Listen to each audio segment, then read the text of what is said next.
You see before you, to my right, the folks who make the train run on time in the Capitol. The Land Trust Council held its first Land Trust Lobby Day on Wednesday, and it was, our first really kind of a dip into the water, and we're now, still in the process of learning how to communicate with members of the legislature and the key members of their staff and the governor's office. And so that's why we wanted to have this panel, and in particular this group of folks that are with me, to talk to you about the process that goes on and how they do their jobs, and how you can be more effective in communicating with them. So let me go ahead and introduce them. First of all, Lisa Craven, who is Chief of Staff for Senator Glenn Hegar, who was our keynote speaker yesterday. Lisa's right here next to me. She has served as Chief of Staff for Senator Hegar since 2007. She worked in the House of Representatives from Texas House of Representatives from '89 to 2007. She's got a strong background on issues relating to water, environmental regulation, rural development, and agriculture. During Senator Hegar's tenure as Vice Chairman and Chairman of the Sunset Advisory Commission, she spent significant time working on those issues relating to environmental agencies that were under review. She's got a real historical perspective on water. She's been involved in most of the major water bills, and she's a graduate of the University of Texas, which I seem to run into more Aggies up at the legislature than Longhorns. I don't know why that is, but Me too. and when she isn't busy volunteering for school and community organizations, she goes to Longhorn sports, as I do. I bought my season tickets last night, as a matter of fact, at 11 o'clock. And so next to Lisa is Liz Fazio. Liz is committee director for the Texas House Committee on Natural Resources. This is the committee where the water legislation goes through in the House.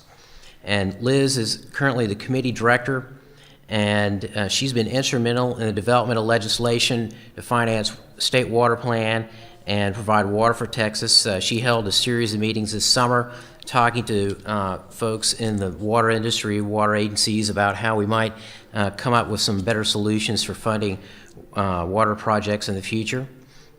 She really is an expert on water rights, surface and groundwater rights, and special districts. And she's a licensed attorney in Colorado and D.C. She's got extensive experience in public policy and government relations. Next is John Schnautz, who's the Deputy General Counsel and Senior Policy Advisor for Speaker Joe Straus. John's a Senior Policy Advisor, and he covers water, insurance, civil jurisprudence issues for the Speaker's office. He is an attorney. He's served as a policy advisor also to Agricultural Commissioner Todd Staples, who was one of our keynote speakers last year. And Jonathan Stinson is all the way to the far right. He's the policy advisor to the office of Governor Perry.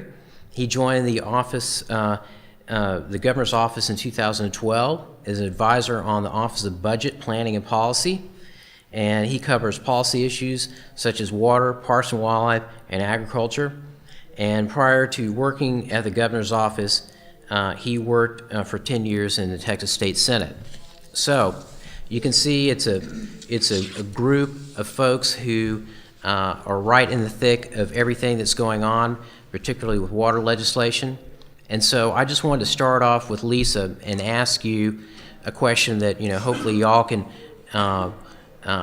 all pick up on, is what's the best way for us to engage members of the legislature and also the governor's office?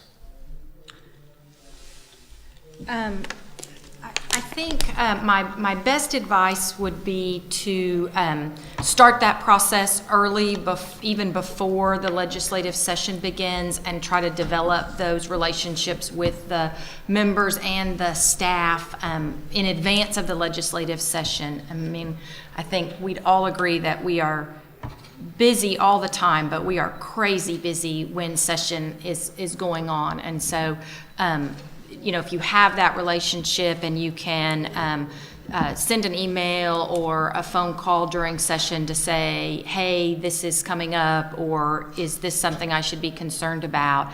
That's easier to do if you already have that relationship established in the office. And then I guess the other part of that would be not to be offended to meet with staff or expect to have to meet with the member every time that you go into the office. I mean, that's what we're there for. That's what we do. That's why we are policy people for the legislators, so that we can take a lot of that information and make sure that that message is delivered.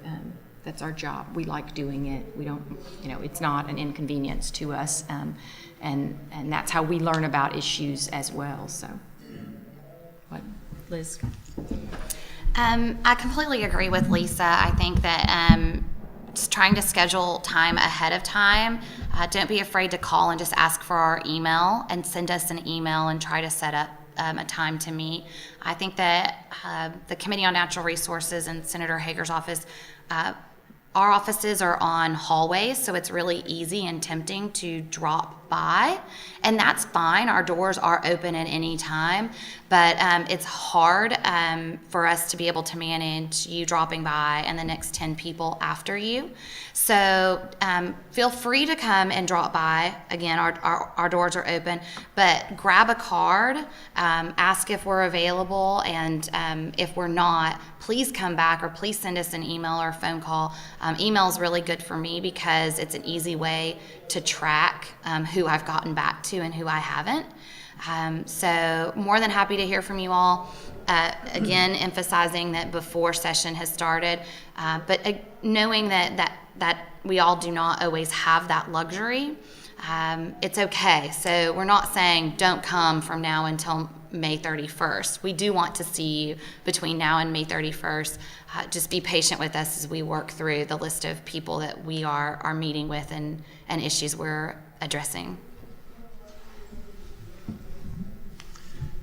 That's all really good advice. I guess I would add, if whatever issue it is that you're wanting to talk about, if you're pushing a bill or against a bill or whatever it would be, make sure that if there's another side to the issue, you know what it is and that you can be prepared to talk about it. Because if it's there and we're doing our jobs as staff, we're going to find out about it eventually anyway. So we're not going to miss something if we're doing our jobs. And if it's something that you anticipate coming up, you might as well be prepared and be prepared to say, here's why they're wrong, or here's why that shouldn't matter, or just sort of anticipate that that's out there. I guess the only other thing I'd say, sort of like Liz alluded to, keep in mind that when one person drops by for 2 minutes, that's not a big deal, but when there's 100 people in a day that want to do that, that is a big deal. And the same with your issues. Try to, if you spend some time just watching the floor or watching even one committee, you see the whole spectrum of issues they have to deal with, and everybody's issue within that is very important to them, but it has to fit into the broader context of what the whole bodies have to deal with. So try to keep some perspective on how big the whole world is that members have to deal with. And it's not to say you don't want to be a very zealous advocate for whatever it is you're advocating, but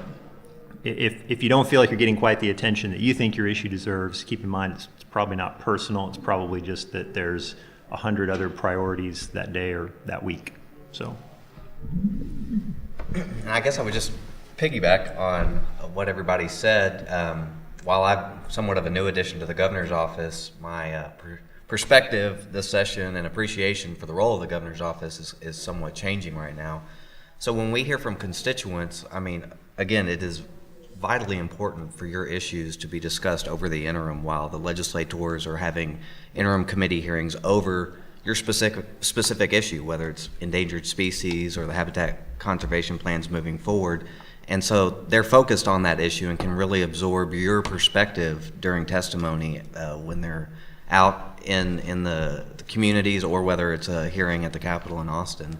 But communicating with our office, a lot of times, if you send an email, our Constituent Communications Division gets that, and they'll try to respond to your specific request directly, and if they needed more information, a lot of times they'll contact the advisor corps within the Office of Budget Planning and Policy where I'm at.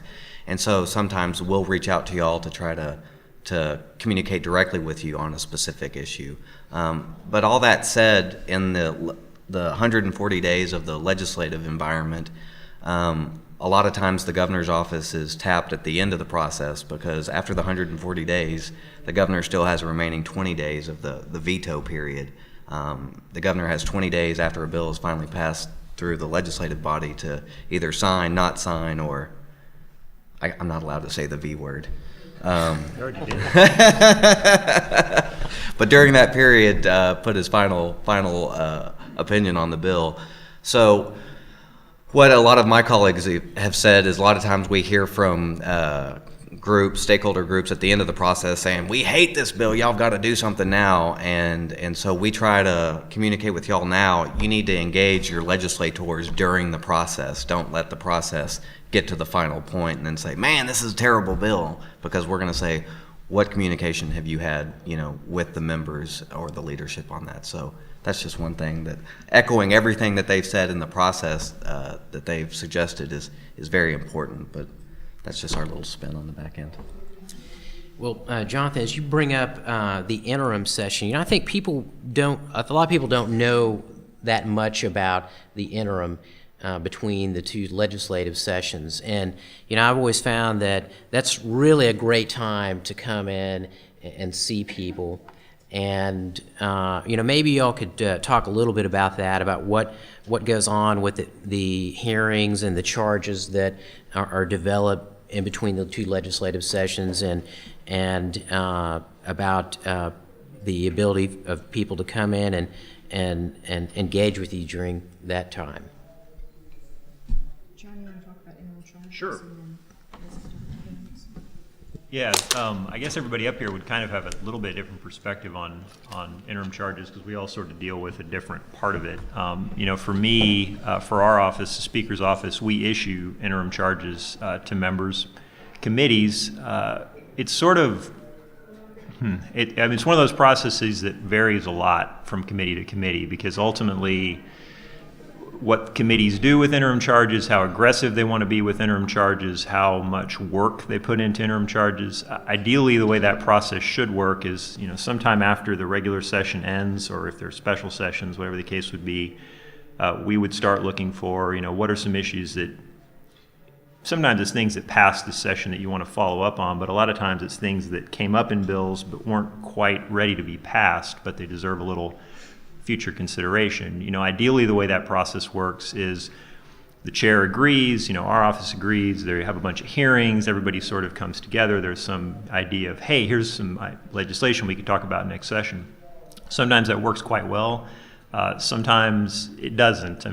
Just to be frank, the three committees that I deal with, one of the chairs is new, the other two chairs have been fairly well established. Liz's boss, Chairman Ritter, and Chairman Smithy in the Insurance Committee, they take a very different approach to how they handle the interim.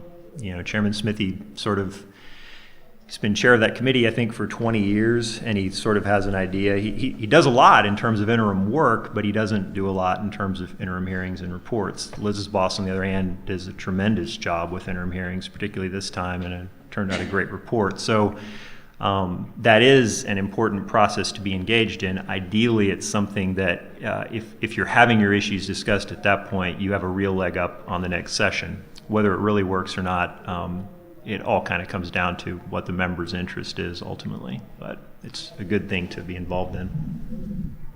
Great.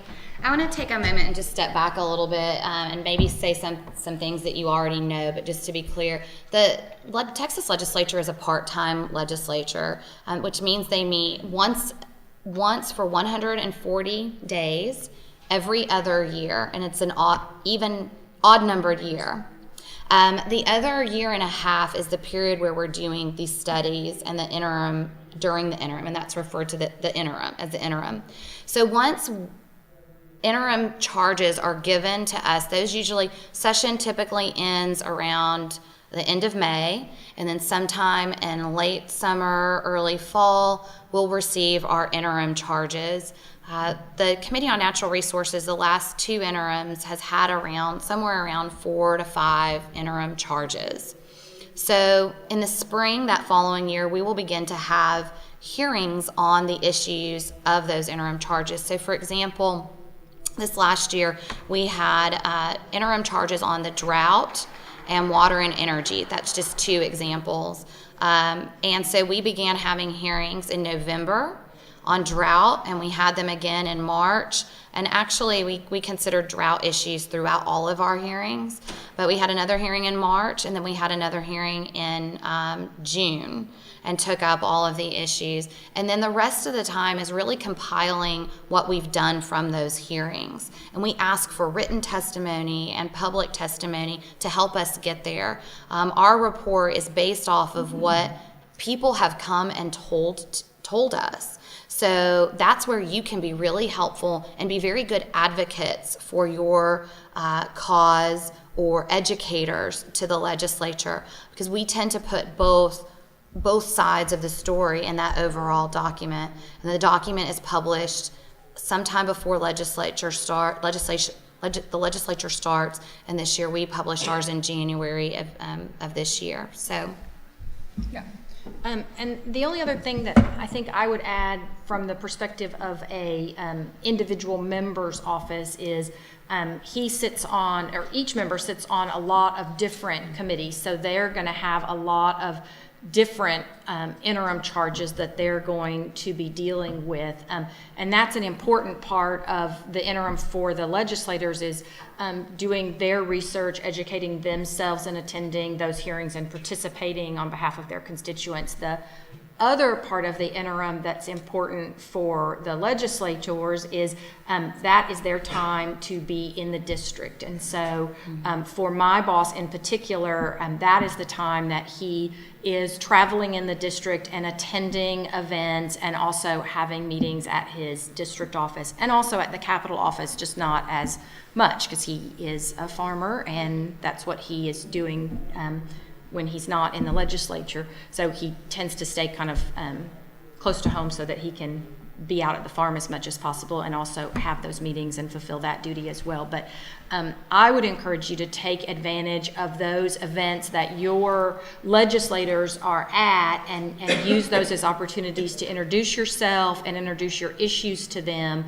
And also that's a good time to set up meetings with not only the members but the staff during the interim to help educate them on your issues. But you know, if you see a member at a chamber event or a Rotary event or, you know, whatever is happening in your town, you know, it's a great time to go up and introduce yourself and say, you know, I do this, but I also do these things. And so those are, I think, good opportunities that you should take advantage of for that 18 months that we're not in session. How do you all interact during the session? For example, you know, there's a piece of legislation and it's being considered in the House and the Senate, and the governor's office is obviously, you know, participating. And so how do you all work together? Do you ever get together and talk about things, or you just mostly call each other or catch each other in the halls, or how do you all coordinate what you do? It's really a small world at the Capitol. I mean, I equate it to a big high school. We all know each other. We all like each other. We all see each other a lot. We don't have a lot of time to get outside of our offices probably as much as we would like to. So a lot of our interaction is via phone and email, but we do have meetings on issues that are important to our bosses and interact that way. Is that what you're asking? I don't know. From the committee perspective, we receive, the House Natural Resource Committee receives over 300 bills during a session. So we're doing analysis on all of the bills that come related to water and natural resource issues. We have lots of staff who do analysis on those, and the authors of the bills are vital to us as well as stakeholders. So we will often contact the author's office, have a meeting with them and their staff, and then ask them to provide us stakeholders that we can contact or who would be interested in coming to talk to us about to share their issues.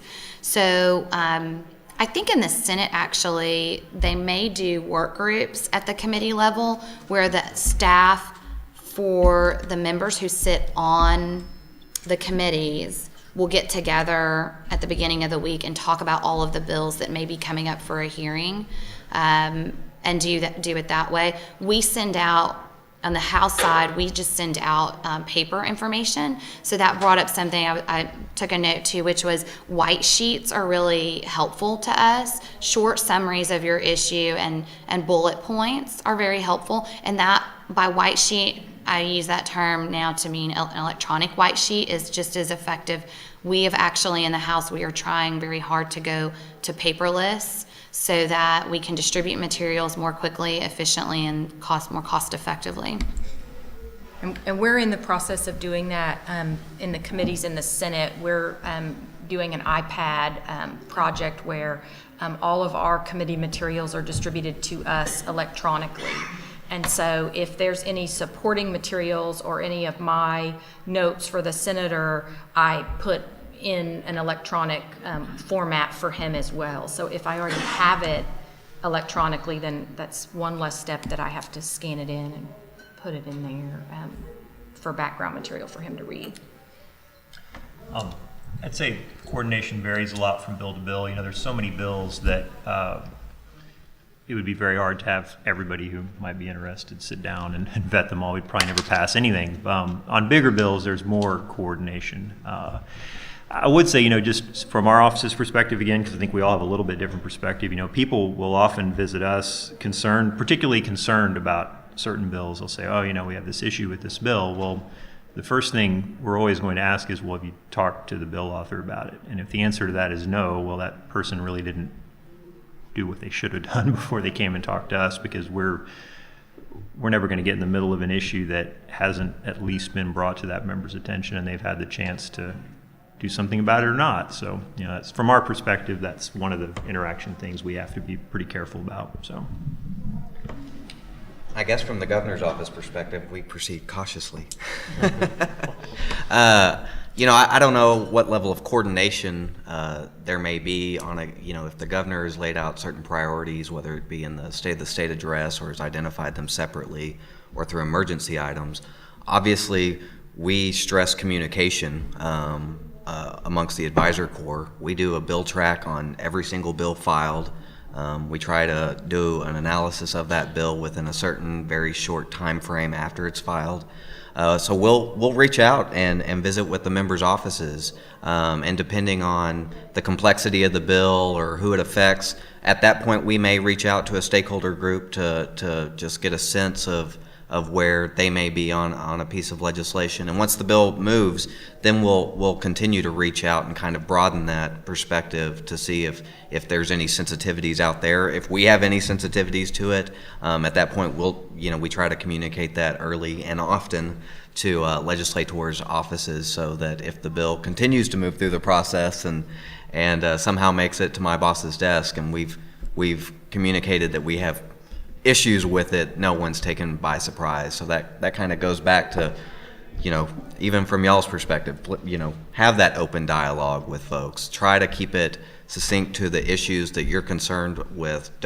Unfortunately, with the volume of issues that are being discussed, sometimes if you get down into the minutia of it and into the weeds, you'll lose people. So, even though you have a personal story which is compelling and that we need to hear that, and often, again, that's more appropriate for the interim to really communicate that, try to take the big picture and stress that, whether you're for or against or just on, but try to get that bullet and convey that.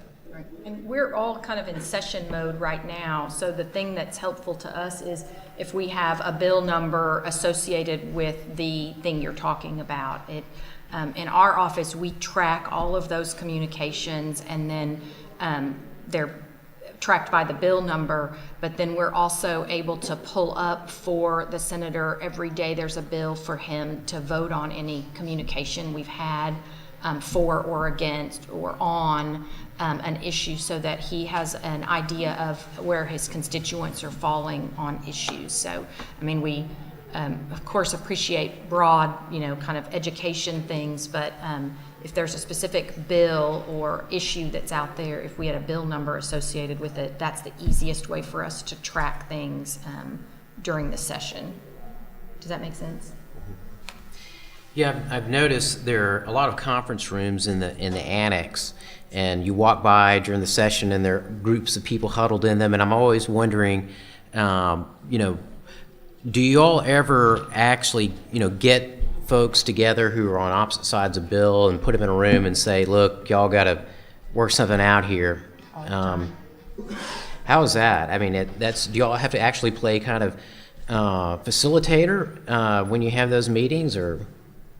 Yeah, you try to do that stuff in the interim if you know you have an issue coming up, so that you're not in the heat of session under a deadline trying to work something controversial out. But we do have to do it, and we have to get two sides together, and somebody has to be there and mediate usually, or it might go bad fast. But yeah, that's a role we play a lot of times.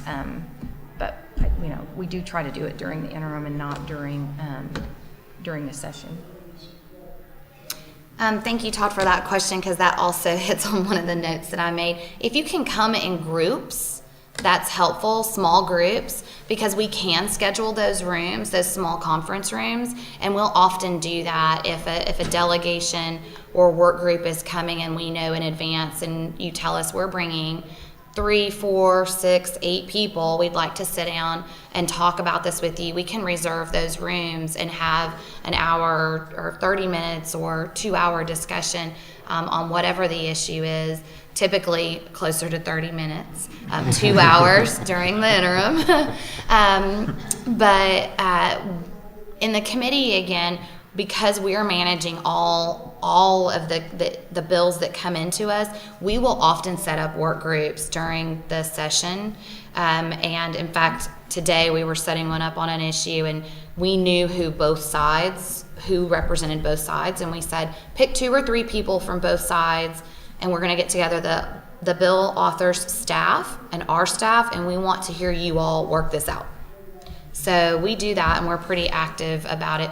We can't do that with all 300 bills, but where we see bills that have momentum, but there may be 1 or 2 tweaks that need to be made, we want those parties working that out so that when it comes, and I think the authors really want that to happen too, so that everybody has a win, and then they can say, this is a consensus bill at the end of the day. That's helpful.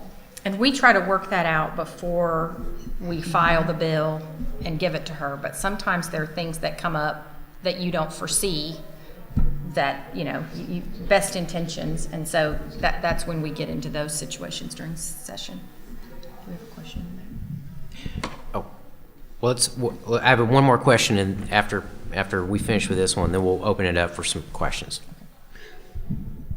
I think they actually said everything I would want to say on that. I was going to jump back one question, but I don't need to do that. Oh, sure. No, go ahead. Well, this is just very quickly, on the last question about coordination between our offices, that's a good thing to have happen. And, in a perfect world, it would happen a lot on big bills. You'd work something out. It would all be great. I don't want to get too Thomas Jefferson about it either, but there is sort of another side to that, which is ultimately, the House is a different body from the Senate. The executive branch is different from both. There's sort of a role that each have to play. And sometimes there really are issues where there just is a disagreement. And sometimes it's sort of messy and has to be worked out. One quick example, and I promise this has nothing to do with anything that people up here work on, but there was a Senate office that was working on a big bill on an unrelated issue. It's an insurance issue. And they filed it in the Senate side, and they were really sort of trying to work everything out on the bill on the House side. And it was a good effort. I was glad they were doing it, but I almost felt like they sort of thought that once they did that then they were just going to pass the Senate bill and send it over, and we'd just pass it and it would all be great. And the reality is no matter what you did, that wasn't what was going to happen, and our system almost is designed for that not to happen on issues that are big. So it's not ideally everybody is communicating. I think that's probably the most important thing, but coordination in some respects is kind of wired out of our system a little bit by design. Sometimes it has to be messy, but yeah, sorry. Well, I have a question. It's kind of for Jonathan, but I hope you all will chime in. I'm always fascinated with the mysterious special session, rumors that are going around, and What are you asking me? well, I'm not asking you if there's going to be a special session. I'm just, it always seems like, I'm hearing these rumors, during the legislative sessions. Oh, I think that one's going to be a special session, or this one's going to be a special session. And how does that kind of, play out throughout, what's going on within kind of the flow of the legislative session? I mean, are y'all usually kind of thinking ahead of time about, there might be one, or is this something that kind of materializes towards the end of the session that you make decisions like that, or? Those decisions would probably be above my pay grade, but I don't think at any time our office wants a special session. Especially going back to what Liz said with the part-time legislature, these guys have real jobs, and they want to do that when they're not up in Austin for 140 days. So there's never a want to go into special session and call them back. Now, historically, when I started in 2003, there hadn't been a special session in 10 years. And then since 2003, I think we've had 12 special sessions in 10 years. So they're not unheard of anymore. And really, school finance is a driver of them. We probably will be back in 2014 for a special session over school finance. That's not a secret or a threat. That's just the reality. But sometimes things get jammed up at the end of in May in the legislative process, and bills that have to be done constitutionally sometimes. Well, I guess the budget usually makes it, but sometimes we have to go back at the very end for a couple days and do some house cleaning so we can ensure that we have a true interim to go into.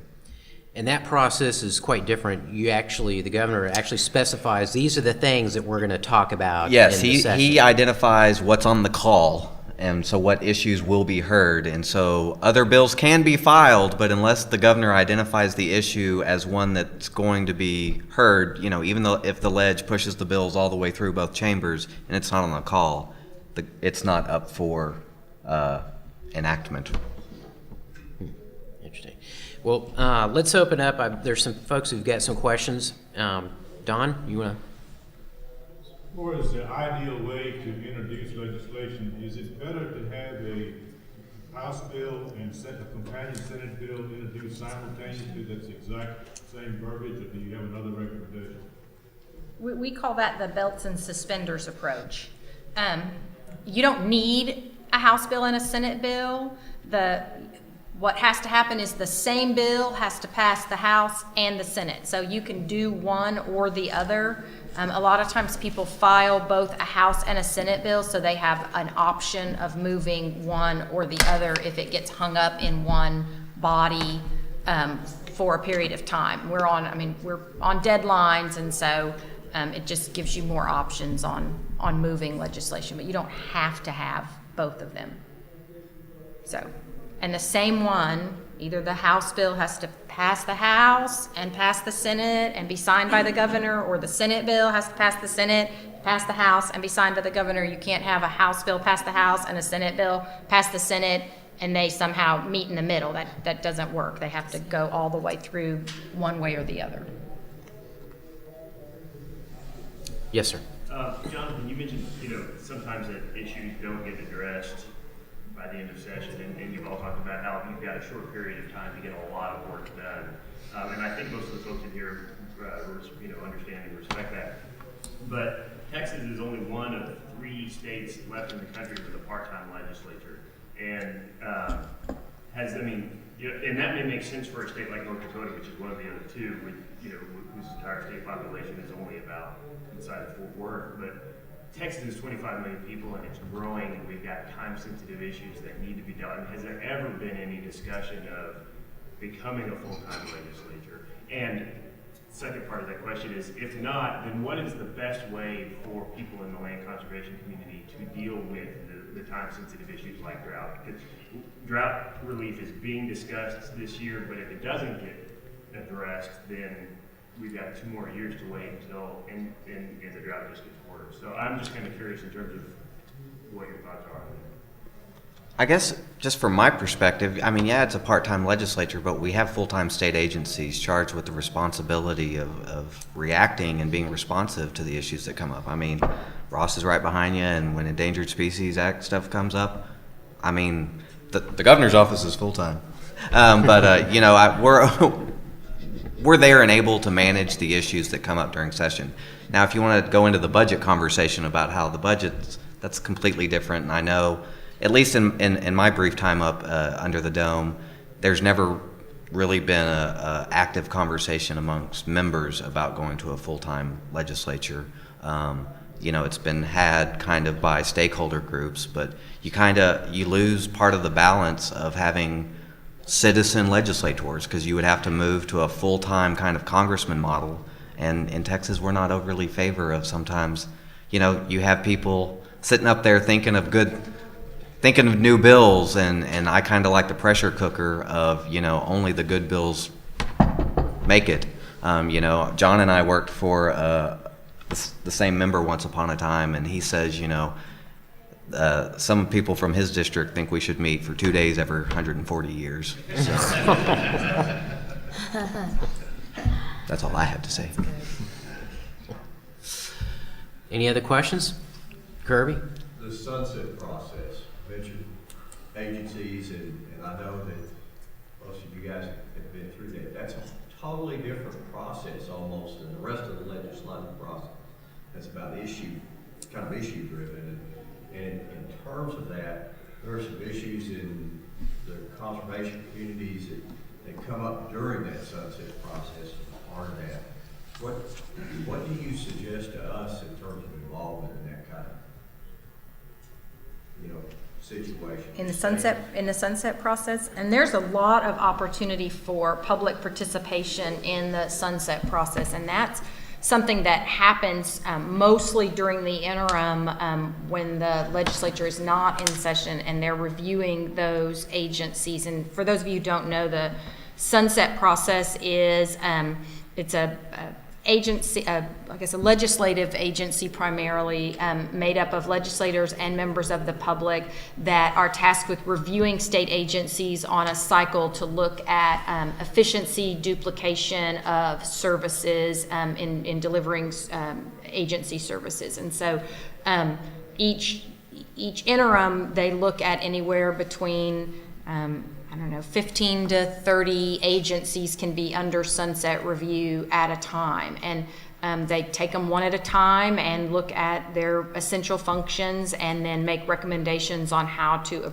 improve delivery of those, and recommend getting rid of things or moving them to another agency to reduce duplication in those services. And so during that process, there's a lot of input for the public on the recommendations, and then when those come out, you can talk to the members of the commission, and then there's also an opportunity for public participation at the actual hearings that happen. And then each of those sets of recommendations become legislation, and there are public hearings on that legislation in the House and in the Senate where the public can come and make comments on those. So there's opportunity. It's just something you have to be paying attention to if there's an agency that may have something that you're interested in, before sunset. We just finished doing a lot of the environmental agencies, so they won't be up for another 12 years, but it's on a 10 to 12 year cycle. Most agencies are. I think most of those will be up in. I would say sunset. My previous 3 Senate bosses were all on sunset, and so I got to staff them through my successive transition through them. And I would say it's one of the most overlooked, powerful way for individuals of the public to affect change in Texas public policy. And they really do try to get a lot of input from stakeholders who deal with agencies as they're doing those reviews. I mean, Sunset staff meets with lots of stakeholder groups in the way they interface with agencies to get that perspective, which is different than the way that a legislator's office interfaces with an agency. We're not applying for permits or asking the agency for those kinds of things. So they try to actually talk to people who deal with the agencies and figure out a way that they can deliver those services most efficiently. But yeah, I think it's a great opportunity to look at the functions of state government. Great. Oh, sorry, Jim, yes. So I just found out that on Monday, this coming Monday, that Larson has a bill that's going to be in hearing about the funding for Parks and Wildlife. And I can share, hope I speak for everyone here, that this group of land trusts is all about supporting that, and in particular keeping the funding in place for the local grants that many of us get through TPWD. So here's a question for each of you maybe is, what is the best process when, for example, many of us have been here for 3 days, we got to go back to our other work on Monday, we won't be able to be here for that hearing, most of us probably. So for particular hearings that we have a great interest in, what is the best means for us to get our words heard during the hearing if we can't physically be there? Is it best to focus solely on the folks in that committee that are hearing that bill in an early process? Or what do you think is the best thing to do?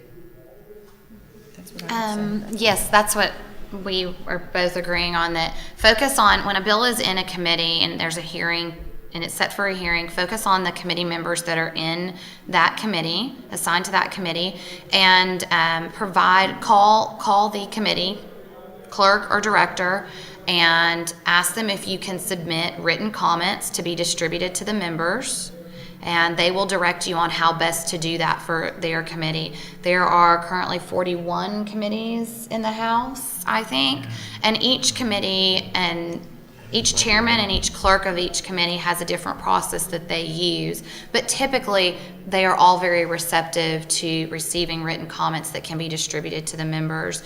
I would strongly encourage you to have at least one representative of whatever group you are a part of go to the hearing and put in, we call them both in the Senate and the House, witness affirmation forms, not necessarily to provide spoken testimony, but it's just an on the record. Oftentimes if you look at minutes from a hearing, it'll include a witness list, and that's for people who did testify and people who did not testify, and your name is then at least, or your representative's name shows up on that list. And at the end of the day, the members are looking at how many people and who and what types of groups support or against bills, whether they verbally testify or otherwise just say they are for or against that bill. And then, I would say the best way to contact the members of that committee is either a phone call or email to the staff that staffs that committee and provide your support for whatever legislation. And then what the staff does is they prepare for, the members each have a notebook or electronic book that has the bill and then any comments, the background, the bill analysis, and we run a support and oppose list for our boss on any of those issues. And so he'll know how his constituents feel about that issue and can vote accordingly. So, And I would just echo that all that is definitely correct, because from an analyst position, whether Senate or where I am now, is you still look at that witness list. Because so if you couldn't make it to the Senate hearing, once that bill, if it makes it to the other side, and you still want to go back and look at that House witness list, because you can see, everyone knows that everybody's got schedules to keep. So it's nice to see who participated at what level just by having those cards in. Great. Yes, ma'am. You talked at the beginning about establishing relationships with offices, and I wondered if a land trust or another group has an initiative that they want to push. Is there any advantage to them to coming in with a packet of drafted legislation? Because I know that if you're having the right people do it, or people that know what they're doing, it can get expensive. So is that a waste of resources, or is that going to put them a step ahead? Because I know it's probably going to go through Counsel anyway. So just sort of how do y'all perceive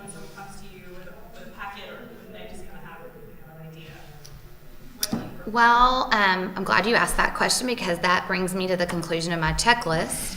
I made note that yes, draft legislation is helpful in some cases. It gets the ball rolling. It also, we are doing the analysis work, but we aren't the professionals who work in the code every day.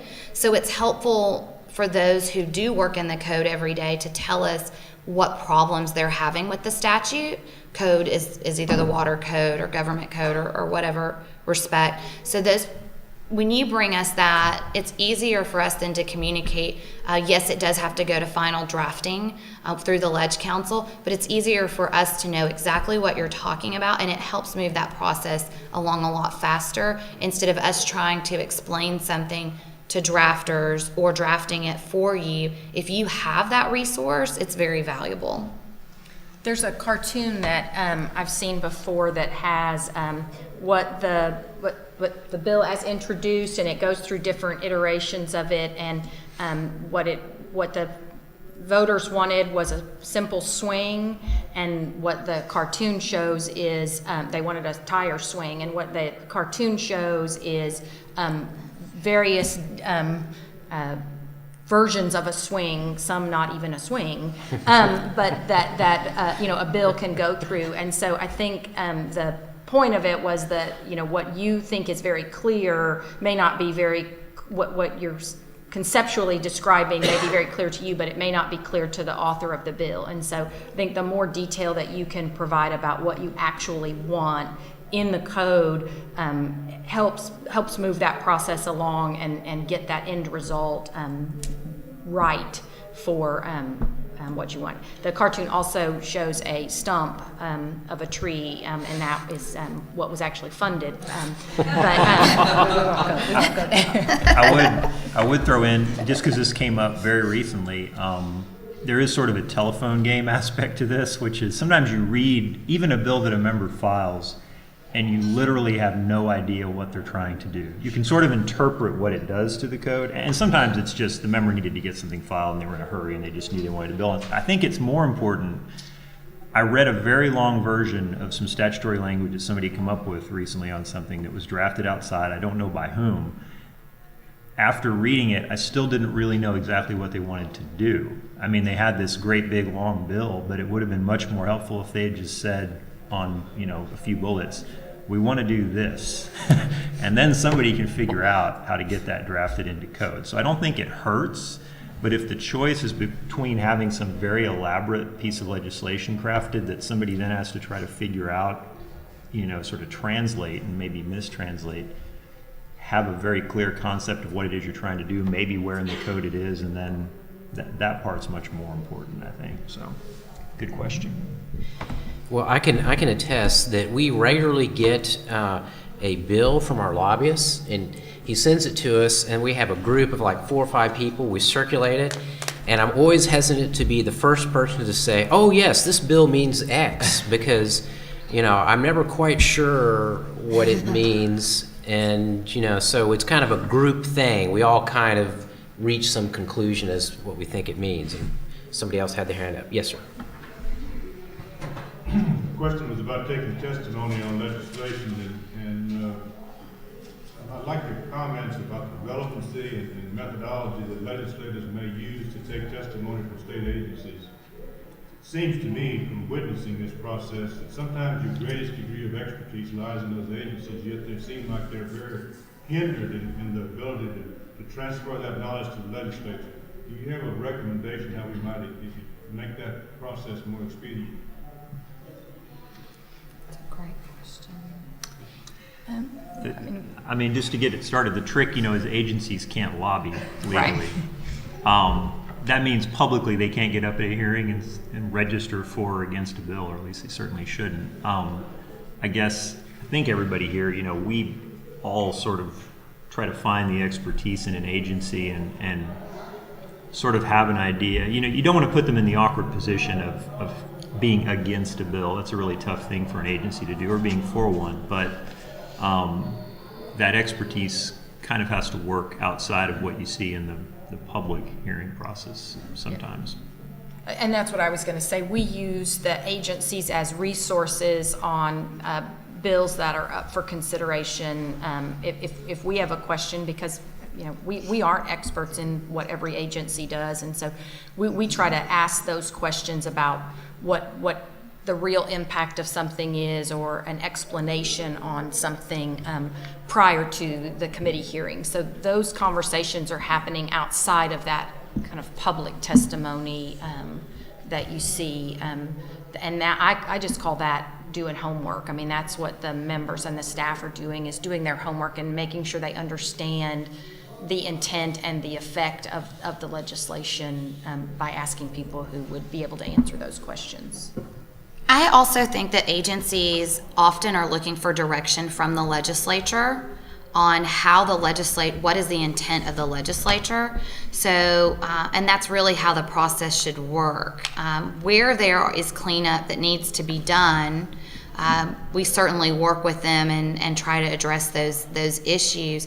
But overall, again, the agencies are more resource, and they are the implementers of the law to some extent, or mostly.